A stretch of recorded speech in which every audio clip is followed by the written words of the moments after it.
저는 마태복음 28장 19절 20절입니다. 똑같이. 한 번 더 우리 읽어보겠습니다. 그러므로 너희는 가서 모든 민족들을 가르치고 아버지와 아들과 성령의 이름으로 그들에게 침례를 주며 무엇이든지 내가 너희에게 명령한 모든 것을 그들에게 가르쳐 지키게 하라. 보라, 내가 세상의 끝까지 항상 너희와 함께 있느니라 하시니라. 아멘.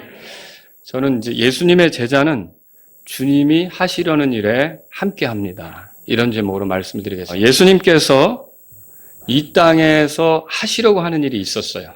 이 땅에서 이루고자 하는 일이 있었던 거죠. 그런데 예수님은 그 일을 자신의 제자들을 불러서 그 일을 이루시려고 하는 거예요. 그러니까 예수님의 제자가 된다면 적어도 주님이 하시려는 일이 뭔가 이거는 알아야 된다는 거죠. 주님의 충직한 제자들은 항상 이 주님이 이 땅에서 하시려는 일에 대해서 관심을 갖고 관심을 가질 뿐만 아니라 그 일에 함께하는 사람들이 된다는 겁니다. 자, 그러면 어떤 일인가? 그게 크게 두 가지라는 거예요. 하나는 뭐냐면 혼을 주님께로 인도하는 거예요. 한 혼을 건져서 구원받도록, 그래서 나중에 하늘나라에 가면 왔네? 이렇게 말할 수 있도록, 여기 같이 오셨네? 이렇게 말할 수 있도록 그렇게 하는 것을 주님께서 원하시는 거고요. 또 하나는 뭐냐면 그렇게 구원받은 사람을 이 땅에 살아가는 동안 방치하지 않고 교회로 모이게 하는 겁니다. 그래서 원래 우리의 구원받은 목적이 뭡니까? 단지 지옥에 안 가는 거, 그리고 천국에 들어가는 거, 이 수준이 아니라 결국은 예수님처럼 되게 하는 거잖아요. 그러니까 이 땅에 사는 과정 중에서 그 예수님처럼 되어가는 그것을 맛보기로 경험해 볼 수 있도록, 지금 우리가 가르침에 대해서 들었지만 잘 가르침받고 훈련받아서 예수님처럼 사는 모습을 드러낼 수 있도록 이렇게 하는 거, 그걸 교회를 통해서 하려고 하는 것이 주님이 하시고자 했던 일이라는 거죠. 제가 이거를 여러분에게 말씀드리면서 몇 가지로 소개하려고 하는데, 주님의 계획, 이게 첫 번째로 주님의 계획, 이게 크게 두 가지였다는 거예요. 자, 지금 조금 전에도 말씀드렸어요. 마태복음 4장 18절에서 19절에 이렇게 보면 예수님이 제자들을 부르시는 장면이 나오는데, 그때 베드로 부르시는 장면이 나옵니다. 그러면서 베드로하고 안드레를 부르시면서 뭐라 그러셨냐? 제가 읽어드립니다. 예수님께서 갈릴리 바닷가를 거니시다가 두 형제 곧 베드로라는 시몬과 그의 형제 안드레가 바다에 금을 던지는 것을 보시니 그들은 어부더라. 그분께서 그들에게 이르시되 나를 따르라. 자, 보세요. 내가 너희를 사람들을 낚는 어부가 되게 하리라 하시니. 자, 여기서 사람들을 낚는 어부가 되게 하겠다라고 할 때 영어로 I will make you fishers of men 그렇게 돼 있어요. I will 그렇게 돼 있어요. 그러면 이게 I will이라고 하는 건 우리가 뭐 중학교 영어 시간에 배울 때 미래에 대해서 표현하는 거다 이렇게 하지만, 사실은 어떤 면에서는 말하는 사람의 강한 의지, 내가 반드시 이거 하겠다라고 하는 강한 의지가 들어있는 게 이 표현이라는 거예요. 그럼 예수님에게 있는 그 가장 그분이 반드시 하고자 하는 일이 뭐냐면, 제자를 부른다면 사람을 낚는 어부가 되게 하겠다는 거죠. 사람을 낚는 어부가 되게 하겠다는 게 뭡니까? 잃어버린 혼들을 구원으로 인도하는 일에 너희를 도구로, 어부처럼, 물고기를 낚는 어부처럼 그 잃어진 혼들을 건지는데 너희를 도구로 삼겠다. 이게 주님의 첫 번째 계획이에요. 우리가 예수님이 죄인을 구원하러 오셨다는 걸 알고 있어요. 죄인이 지옥에 가지 않도록 예수님이 구원자 역할을 하는 거죠. 죄인의 죄들로 인하여 십자가에서 죽으셨고 피 흘리시면서 죄인들이 용서받을 수 있는 길을 열어놓으신 거죠. 누구든지 예수님을 구원자로 믿으면 멸망하지 않고 영원한 생명을 얻는다는 걸 믿으십니까? 근데 수많은 사람들이 죄 가운데 살면서 아직도 이 사실을 모르고 죽어가는 사람들이 있을 수 있다는 거죠. 그들에게 가서 부지런히 이 사실을 알리도록, 조금 전에 우리가 가르친다는 말을 썼잖아요. 그렇게 가르치도록 우리를 부르셨다는 걸 여러분은 제자라면 기억하셔야 된다는 거죠. 두 번째 계획은 뭡니까? 마태복음 16장 16절 18절에 시몬 베드로가 대답하여 이르되 주는 그리스도시요 살아계신 하나님의 아들이시니이다. 베드로가 예수님에 대해서 그렇게 신앙 고백을 했어요. 그때 예수님께서 그에게 응답하여 이르시되 바요나 시몬아 내가 복이 있도다. 그것을 내게 계시한 이는 살과 피가 아니요 하늘에 계신 내 아버지시니라. 또 내가 내게 이르노니 너는 베드로라. 이 반석 위에 내가 내 교회를 세우리니. 그렇게 말씀하셨죠. 베드로는 예수님을 향해 살아계신 하나님의 아들 그리스도라고 고백을 했는데, 이 고백을 한 그 베드로, 그런 베드로와 같은 믿음을 가진 사람들을 모아서 예수님이 하시려고 하는 일은 뭐냐? 교회를 세우려고 한다는 거죠. 내가 내 교회를 세우겠다, 그렇게 말씀하셨어요. 자, 이게 주님의 또 다른 계획입니다. 제자들을 향해 품으신 계획은 그래서 구원받은 사람들을 모아 교회를 이루는 거예요. 그리고 교회를 세워가는 거예요. 건축물을 올리듯이 교회를 올려가는 거죠. 교회를 세운다는 말이 뭡니까? 성도들, 그 교회 지체가 된 사람들 있죠. 이 사람들이 영적으로 더 건강해지도록, 이 사람들이 더 주님에 대해서 알아가도록, 이 사람들이 이 땅에 살아가는 동안 힘들고 어려움이 많지만 위로받고 격려받도록, 그리고 이 사람들이 힘이 나도록 그렇게 자신의 모든 걸 동원해서 그 성도들을 세우는 일, 이거를 사실은 구원받은 성도들 안에서, 제자들 안에서 하시고자 한다는 거죠. 이게 교회를 세우는 거예요. 그래서 이런 그 교회 세우는 게 주님의 또 다른 계획이다. 이걸 저와 여러분은 알아야 되는 거예요. 이 두 가지가 중요한데, 만일 교회 세우는 것은 중요하게 여기고 복음을 전하지 않는다, 그러면요, 교회에 사람은 많이 모아질 수 있지만 구원받는 일들이 적겠죠. 그게 사교 모임 같이 되겠죠. 반대로 열심히 복음을 전하는데 교회 세우는 일은 등한히 한다. 그럼 어떻게 될까요? 예, 이단들에게 그 구원받은 사람 또 현혹당하게 하기 딱 좋습니다. 여러분, 그래서 우리는 구원받도록 복음을 전해야 될 뿐만 아니라 교회가 중요하다는 사실을 알고 교회 세우는 일에 또 함께 해야 되는 거죠. 여러분, 또 두 가지 주님의 명령도 우리가 여기 오늘 마태복음 28장 19절에서 20절에 봅니다. 자, 여기서 두 번의 가르치라는 말이 등장해요. 제가 오늘 설교를 들으면서 아주 가슴이 아주 놀랐습니다. 정말. 두 번의 가르치라는 말이 등장하는데, 먼저 가르치라는 말은 복음 전하라는 소리예요. 두 번째 가르치라는 말은 구원받은 사람들이 자라가도록, 성장하도록 주님께서 우리에게 가르친 명령들을 가르쳐 순종할 수 있도록 도와주라는 소리입니다. 여러분 이미 이걸 들었어요. 자, 교회가 여기서 보여지는데 보세요. 19절에 그러므로 너희는 가서 모든 민족들을 가르치고 아버지와 아들과 성령의 이름으로 그들에게 침례를 주라 그랬죠. 침례를 준다는 것이 교회를 시작하거나 교회 지체가 되게 하는 거예요. 김근호 선교사님이 6월 26일 날 창립 예배를 드려요. 아니, 교회는 작년에 시작했어요. 어떻게 보면 우리가 생각할 때는 예배당도 마련했고 공사도 했고 사람들이 와서 예배를 드렸어요. 근데 교회를 시작할 수가 없었어요. 왜냐하면 침례받은 사람이 없었기 때문에. 근데 놀랍게도 이 김근호 목사님의 사역을 통해 침례에 순종하는 사람이 생겼어요. 제가 최근에 들은 것은 장로교 목사님이셨는데 이 중국에서 사역하다가 한국에 오신 분이거든요. 이분이 침례에 순종했어요. 그리고 이분이 여기서 더 장로교의 모든 걸 버리고 여기서 더 성경대로 배워서 나중에 수원에다가 김근호 목사님이 하는 것처럼 북한에서 탈북한 사람이나 이 중국에서 들어온 동포들을 대상으로 교회를 세우겠다고 뜻을 밝혔다는 거죠. 그리고 다른 사람들이 또 이렇게 침례받게 됐어요. 그래서 이 침례받은 사람들을 모아서 교회를 시작하게 된 거죠. 그리고 이렇게 되면 그대로 있으면 되겠습니까? 가르쳐야죠. 자, 아까 그 목사님이 나중에 내가 더 잘 배워서 수원으로 가서 나도 그 일을 하겠다, 이렇게 한 것처럼 여러분 가르쳐야 된단 말이에요. 그래서 그 가르치는 것은요, 어디서 이루어집니까? 텔레비전에서 안 가르쳐 줍니다. 이런 거는 교회에서 이루어지는 거예요. 그리고 교회에서의 가르침이 이렇게 중요한 게 뭐냐면요, 이론적으로 끝나지 않습니다. 실습할 수 있는 게 교회입니다. 여러분, 사랑, 용서, 격려, 친절, 대접, 섬김, 이거 혼자 할 수 있습니까? 오늘날 인터넷으로 교회 한다고요? 서로 만나지 않으면서 성경을 가르치는데 실습하지 않습니다. 그 실습도 안 되고요. 그런 사람들이 교회에 들어가면 또 실망하고 또 빠져나가서 그냥 인터넷으로 가르치다 끝날 수 있어요. 정말로 우리가 가르친 대로 실습해 볼 수 있는 환경은 교회입니다. 훈련받을 수 있는 환경은 교회라는 거죠. 여기서 실수도 하고 부족함도 드러내지만 다시 도전하고 다시 훈련하면서 어떻게 우리가 하나님이 우리에게 가르쳐준 대로 잘 훈련받게 되는 게 바로 교회를 통해 가능하다는 거죠. 그래서 저와 여러분들은 이렇게 복음을 전하는 것과 함께 교회를 세우는 것이 주님의 명령이라는 걸 알아야 돼요. 그래서 나는 구원받았지만 교회는 안 나가, 이거 주님의 명령을 아주 강하게 거부하는 거죠.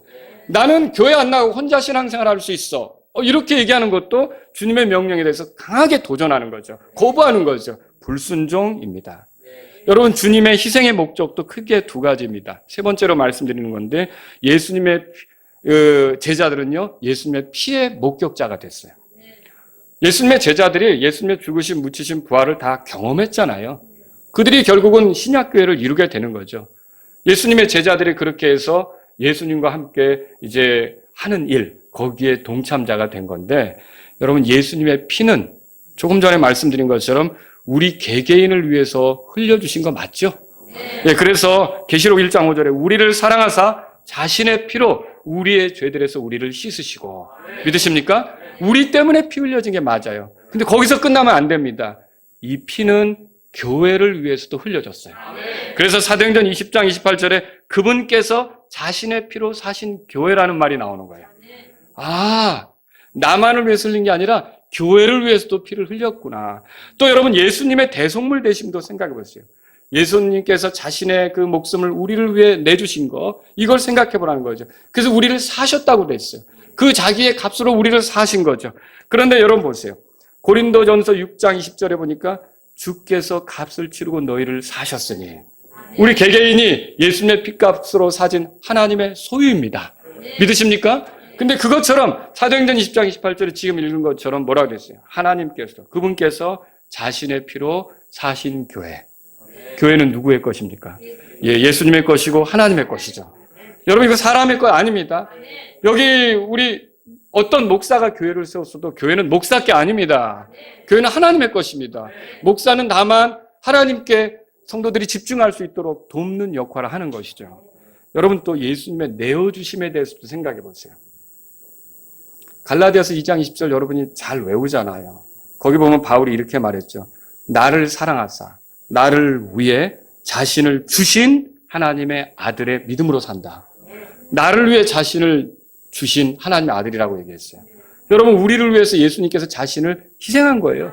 우리를 위해서 자신을 내주신 거죠. 그런데 에베소 5장 25절에 보면 그리스도께서 교회를 사랑하사 교회를 위하여 자신을 주신 것, 그것처럼 남편들아 아내들을 사랑하라고 얘기하잖아요. 그러면 이 말씀 뭘 말합니까? 예수님께서는 우리 개개인을 위해서도 자신을 주셨지만 교회를 위해서도 자신을 주셨다는 거죠. 이게 교회가 얼마나 중요한지를 보여주는 말씀이라는 거예요. 예수님의 희생은 소중한 것들을 위한 것이었어요. 근데 예수님이 이렇게 가르쳤죠. 사람이 만일 온 세상을 얻고도 자기 혼을 잃으면 그에게 무슨 유익이 있느냐? 혹은 사람이 무엇을 주어 자기 혼을 대신하게 하겠느냐? 무슨 뜻입니까? 한 사람의 혼, 이게 정말 중요하다는 거죠. 돈 많이 벌고 높은 지위 알고 큰 어떤 저택에 살고 아무리 그랬어도 그 혼이 구원받지 못하면 무슨 소용이 있겠냐는 거죠. 그 혼이 죄 때문에 멸망한다면 무슨 소용이 있겠냐는 거죠. 그래서 혼보다 중요한 건 없다는 거죠. 그런데 에베소서 또 5장 29절에 보니까 지금까지 아무도 자기 육체를 미워한 적이 없고 오히려 그것을 양육하고 소중히 여기기를 주께서 교회에게 하신 것 같이 하라.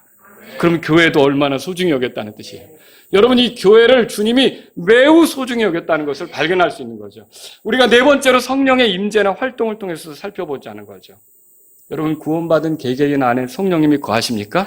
그래서 고린도전서 6장 19절에 너희 몸이 너희가 하나님에게서 받은 바 너희 안에 계신 성령님의 전인 줄 너희가 알지 못하느냐. 여러분, 우리 몸이 성령님의 전이래요.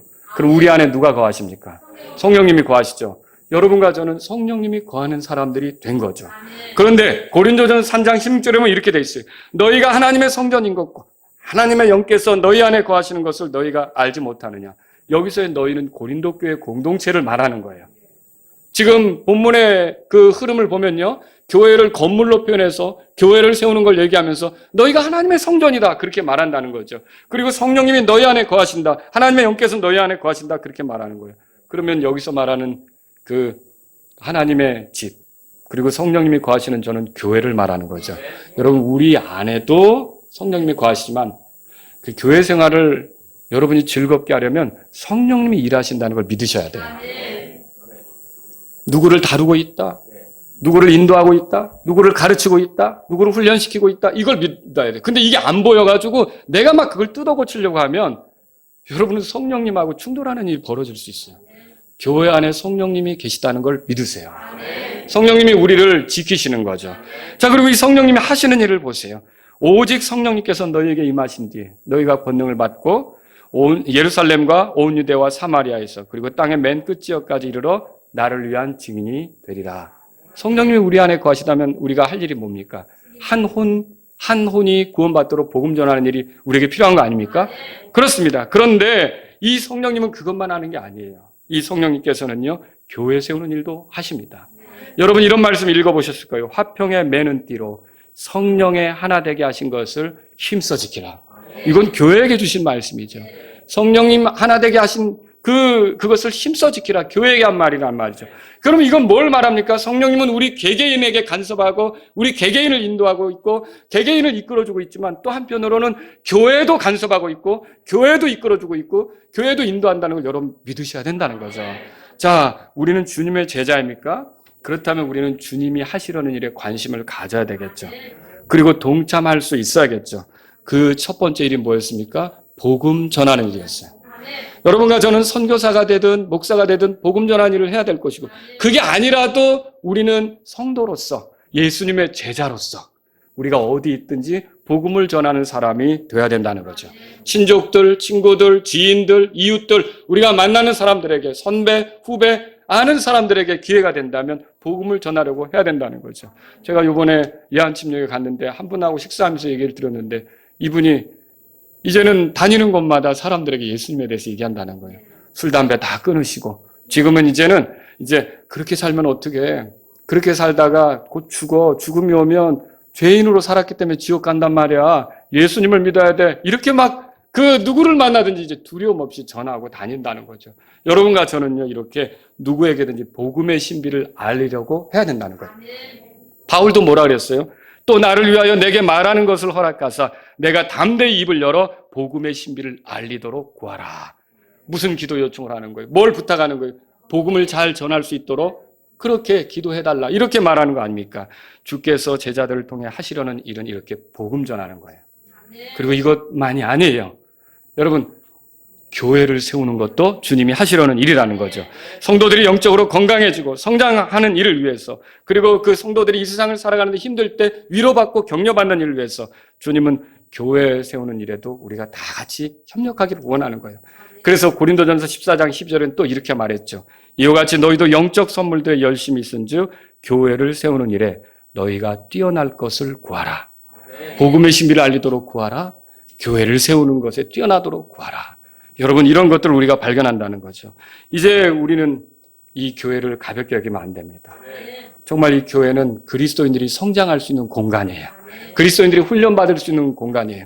그리고 여기 모인 사람들이 있잖아요. 우리가 이 모임을 통해서 하나님 말씀으로 양육받을 수 있는 거죠. 그래서 저와 여러분들은요, 이렇게 서로 교회를 세워가는데 관심을 가져야 되고, 교회는요, 여러분 우리의 섬김으로 세워진다는 것을 믿으시기 바랍니다. 교회를 세우는데 우리가 동참자가 되겠죠.